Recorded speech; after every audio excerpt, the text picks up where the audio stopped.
Alright guys, HyDra back again today. Hope you're doing well and enjoying your day so far. It's only day 2 of the CDL and already we have massive drama to dive into. Zoomer, it seems, was informed overnight that the way that the flank currently operates on Twitch will not be tolerated under the new CDL YouTube deal that's coming into place. Why exactly is this happening? How is it not known about before now in what feels like an attack on the community? There has been so much backlash to this. Scump, of course, would also be affected as well. He's got involved. Lots to dive into today. Lots of frustrations at that. Very much intrigued to your thoughts in the comments below. Hit the like button if you enjoy. Subscribe if you're new as always. I would greatly appreciate it. Just before we dive into the whole flank stuff, just quickly on challenges.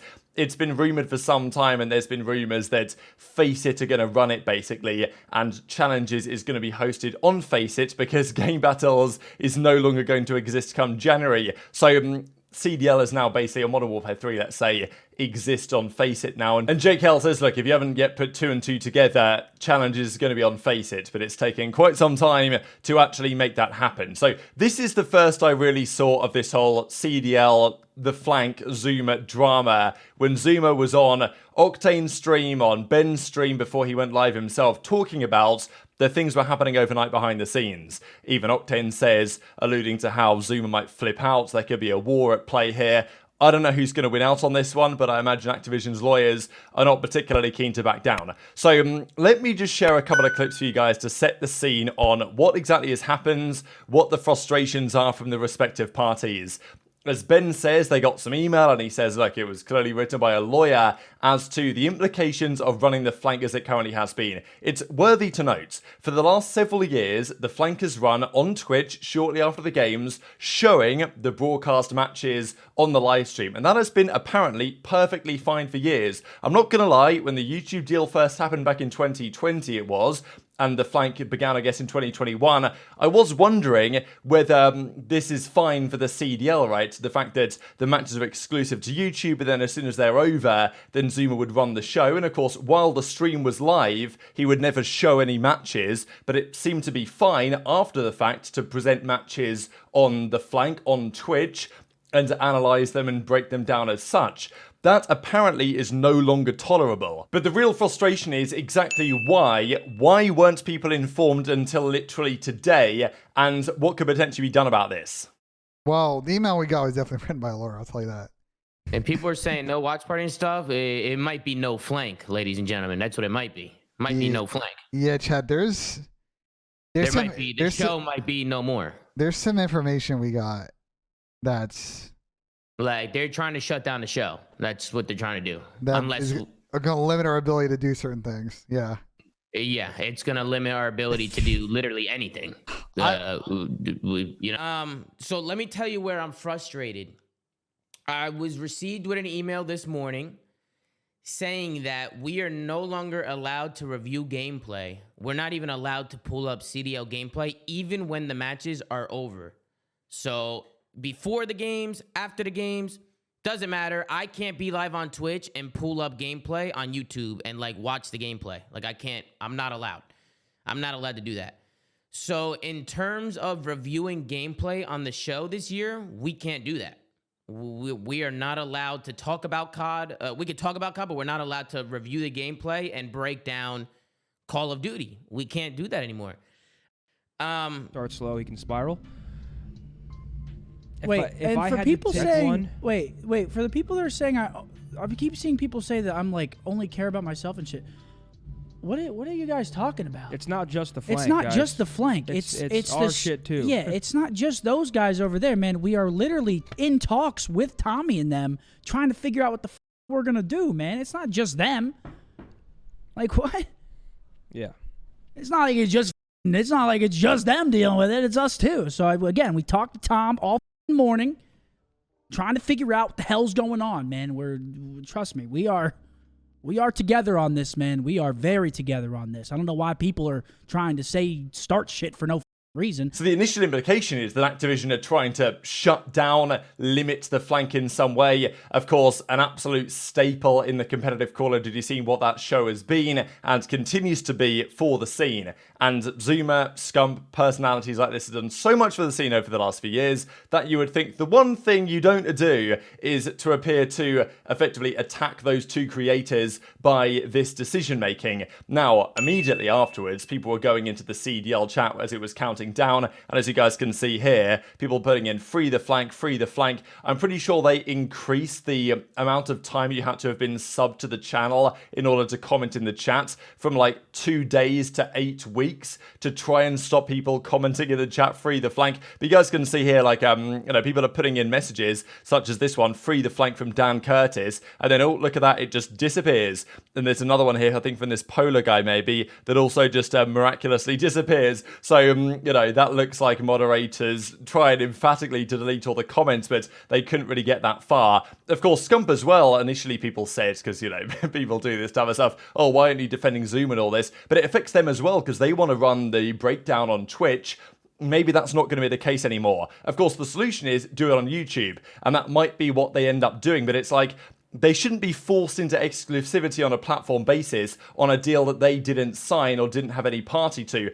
Maybe there's also the point that they're being somehow transformational in the content, but I guess the CDL look at it in the same way as regular sports, where you can't just watch back the highlights, or the matches on a certain channel and get away with it, I guess, is the way they view it. But it's like, it was fine for the YouTube deal the first time around. This time the YouTube deal has less money and it is apparently more restrictive, especially when Zuma and Scump and these guys had the whole off-season to discuss this. They have known, and we've known, that at least the YouTube deal was in discussions since literally February this year. So surely if there's an extra clause in the contract that says, hey, all YouTube matches, like anything CDL related, any matches are all the time exclusive to YouTube and cannot be broadcast anywhere else, even if it's after the fact. Surely they could have made that known to Zuma and Scump ahead of now when they've literally started their shows. Like, it's actually insane to me how they know Zuma's going to do this. He's done this for the last couple of years, and it's been a phenomenal thing for the scene. They signed this deal with seemingly a different clause in the contract to what they've had before, and yet Zuma isn't informed until they run the show, and then the lawyer gets in touch to say, yeah, we're going to take you down, we're going to copyright strike, we're going to DMCA, whatever. Like, come on, it's just ridiculous. It's just such a bad look for everyone involved. And also, as JP says, I was wondering this as well, what is the time frame on this? What if Shotzzy goes back in 6 months' time and wants to have a look back at that first series they played? Can he do that? Is he allowed? Is there a time frame on when the matches are allowed to be watched? Like, can somebody else in 5 years' time go back and watch the first match on YouTube and get, will they get copyright claimed? Are these matches eternally belonging to the YouTube platform forever? Is there a time frame? Is it just 24 hours and therefore it's affecting the flank? And if it is, then it almost feels like it's done so deliberately, or is it eternally, which just seems like a terrible idea in the first place? So super frustrating really from all involved. Of course, this is basically what the point that Zuma got across, right? That, can't review gameplay on Twitch even after the games are finished is the way the rules are apparently presently set out. So, I think the issue is that, as Zuma says, they're the entire offseason to talk this stuff out, and the league and YouTube, I guess, have come to this agreement. And maybe it was YouTube-led. Maybe they said, and maybe fair enough from their point of view, look, we're going to pay this money. We want to ensure all of the content never exists on any other platforms. And the CDL were like, oh yeah, fine, give us the money. But maybe not considering, or maybe they did consider it and didn't consider the potential further implications of that on the conversations they could have had with certain creators, that it would affect the scene in a negative way. So it's just frustrating, right? I mean, we talk about the YouTube deal, and at the end of the day, I prefer watching it on YouTube anyway. I wish it was still on Twitch because you get way more benefits with potential viewership and discovery and new fans stumbling across it on Twitch than you do on YouTube. But, we've still got a watch party. Scump and Zuma still watch party on YouTube, and it's okay. But Zuma wants the show to be on Twitch. That's where his audience mainly is, and maybe now he's just going to do it on YouTube. I don't know what his plan is, but, I don't think that Activision are necessarily going to back down off this. And it just goes to show that this YouTube deal has, if if we thought it was going to be bad, then it's even potentially worse than we initially envisioned. So we've got to mention, though, plenty of matches. I'll save the Seattle-Boston one for tomorrow, but let's talk Miami-Carolina, because Miami, it's really interesting to see these games. These teams, you have a decent idea how good they might be in Respawn, but in Search and Destroy, we basically have no idea. Map 1 was very competitive. Invasion is such a weird map, because Miami actually got outplayed here for like 8 minutes, but on the 2 minutes that they outplayed Ravens, it was on P5, and they got so much time that they won the map 1. But the last couple of maps of the series, Miami basically slammed them, and of course it was interesting in the sense that you had Real, Spanish player, against a team that he arguably could have been on, with the Heretics guys, all Spanish. Great to hear their comms as well, so much energy. Great to see them putting on for the Spanish scene. It's been such a staple, well, until the CDL really, of competitive Call of Duty. Great to see them back in business, and great that they're going to be competitive. I really hope they are competitive. I was concerned that this team would be, you know, struggling to scrap together wins, but they smoked Ravens. A Ravens team that probably aren't great, but should be decent enough. And naturally, it was Vikul that said after the series was over that, yeah, Ravens aren't even that good, but they want to be competing for top 4 with the top dogs. As Clay says, not the way we wanted to start the season. They can bounce back against Vegas, I think, tomorrow. But a really impressive series from Heretics. I mean, this map 3, the high-rise control, this is not so easy to get offense wins on, and they just come out and win 2 in a row and just completely smoke them off the face of the planet, to be honest. So really impressive. Real had a tough time. I guess he's out in the States now, and he's been playing from Spain for some time, but it didn't really seem to make too much difference, to be honest. And these were the overall numbers. A rapid-fire 3-hour cake. The Skid Row was also kind of competitive, but at the end of the day, Heretics comfortably got over the line here. Gwyn went positive, everybody on Heretics did, and then Vikul drops the dagger, and he's looking great. Of course, he had the hair transplant, you guys know, a while ago, and he's got a great head of hair on him now, so, you know, he obviously went to a good guy to get it sorted, and as he said in the interview, obviously Carolina not the strongest team, so we're looking to, you know, step up and go one better going forward, so pretty spicy stuff, to be fair, from Vikul, but great to see Heretics got off to a good start. But you also got to say that for the Ravens side, this is a series that if you lose all the maps to Miami, and sure, maybe it could have gone differently, map 1 could have gone the other way, map 2 was still kind of competitive, but yeah, they need some points on the board, you know. A lot of the time, the teams that are in the fight for championship qualification for the World Championship to get top 8 at the end of the season, Major 1, the first cycle, when it's kind of anyone can win type feeling, when it's really early days, nobody really understands the game yet, that's the time to get points on the board, and you need to win maps, you need to win series to make that happen. Then we had Rokkr versus the Las Vegas Legion, and Rokkr tweeted this out before the series. A fire graphic with Lins, I'm not gonna lie, but free dub to start the CDL. Didn't age particularly well, and this is the thing, right, about this Legion team. They didn't look that good in the respawns, to be honest, but their Search and Destroy today was outrageously good. Or maybe just Rokkr's was terrible. I think it was definitely a bit of both. But this is why you can't tell. Vegas might be a pretty mid team in respawn, but it doesn't matter necessarily if they can win one and they dominate the Search and Destroys. And clearly, Theory and the guys over there have been putting in work on their Search and Destroy gameplay, and it showed out today big time, because Rokkr won one of the hardpoints and the control, but they got bodied in both of the Search and Destroys here. Legion actually tweeted something out, I couldn't believe it.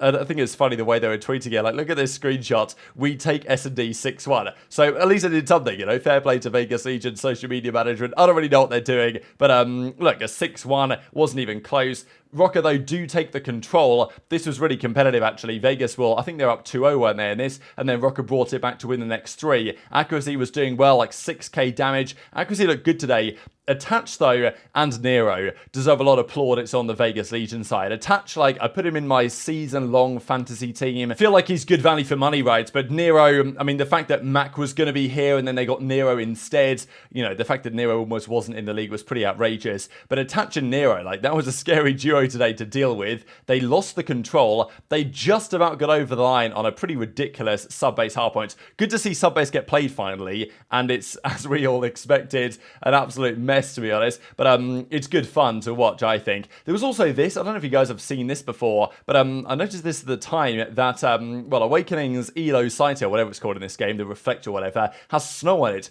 I haven't really laid down in this spot before, so I don't exactly know what's causing that, whether it's a visual glitch. I've never seen that before, personally, but I thought that was interesting.